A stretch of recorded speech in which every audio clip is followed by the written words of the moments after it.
A big bipartisan housing bill became law over the weekend without President Trump's signature. It's supposed to make buying a home more affordable. Congress just passed the biggest housing law in 36 years, and the president never even signed it. It became law anyway at midnight on July 11th, and it's supposed to help fix a market where the typical home now costs about $440,000. And you've probably seen the headlines already. Wall Street is banned from buying houses. Bring on the cheaper homes. Well, I'm going to walk you through what this law actually does, and then I'll give you my honest take on whether any of it will actually bring prices down. Because the part that's getting all the attention is probably the part that matters the least. Okay, quick backstory first. The law is called the 21st Century Road to Housing Act, and it passed in the Senate 85-5 and the House 358-32.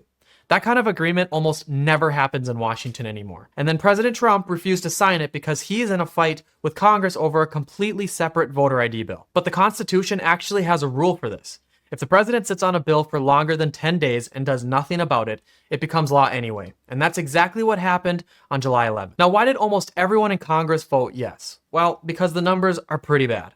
A typical home in America sold for around $440,000 in June. That's up nearly 50% in just 6 years alone.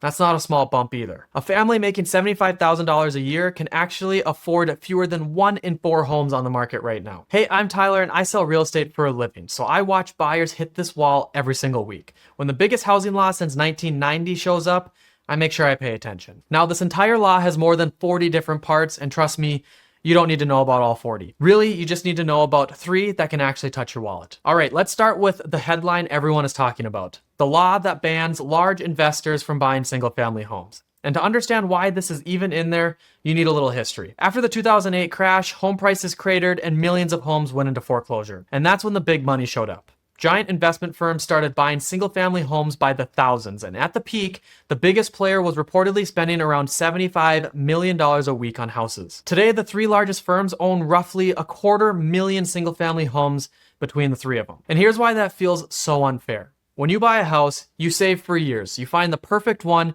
you make your offer, and hope nobody outbids you. When these firms buy houses, they pull from a multi-billion-dollar fund and make dozens of cash offers in a single afternoon. That's not a fair fight. This new law draws a line right here. If a company owns at least 350 single-family homes, it cannot buy any more. Break the rule and the fine is up to $1 million per home, or 3 times the purchase price, whichever is greater. And Congress wasn't subtle about the point either. The section is literally titled, "Houses are for people, not corporations." Now here's the honest math, because this is where I have to slow down for a minute. Nationally, these big investors own about 3% of single-family rentals. That's it. Researchers at Freddie Mac looked into this, and they found that the big investors are a small driver of the shortage.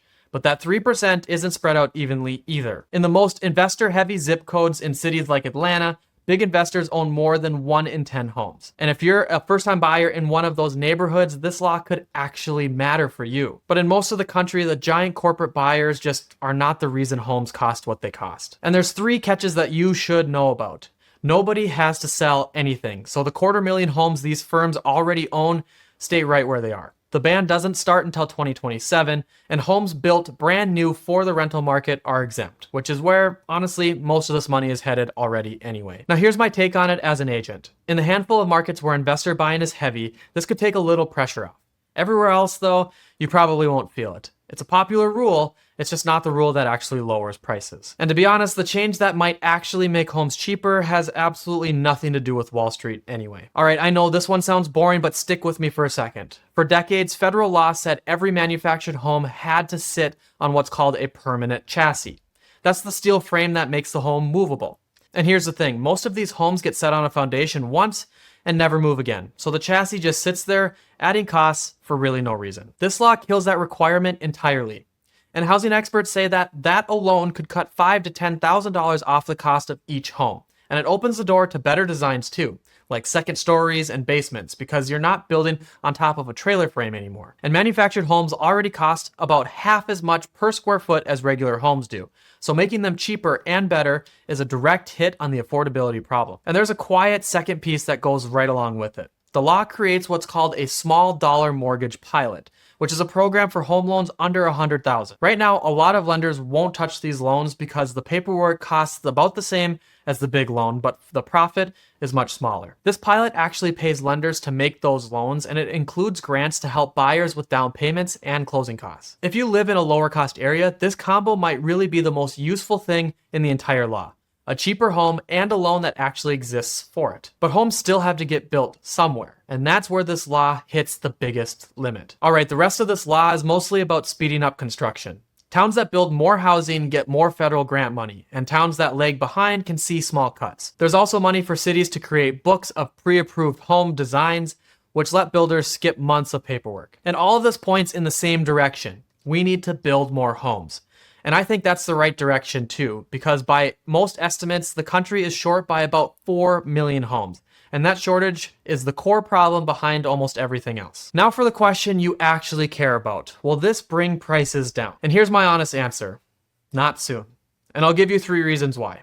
First, the law doesn't actually spend any new money. There's a line right in the bill that says no additional funds are authorized, so a lot of these programs exist on paper, but Congress hasn't even funded them yet. That has to happen separately, and Congress isn't exactly famous for moving fast. Second, it doesn't touch local zoning. Your city council still decides what gets built in your town, and the federal government can offer rewards, but it can't force your town to approve a single new home. And local rules are one of the biggest reasons we're short on homes in the first place. And third, it does nothing about mortgage rates. Rates are sitting around 6.5% right now, and for most buyers, the rate drives the monthly payment more than anything Congress just passed. Even the experts who like this law say the effects will take years because homes aren't software.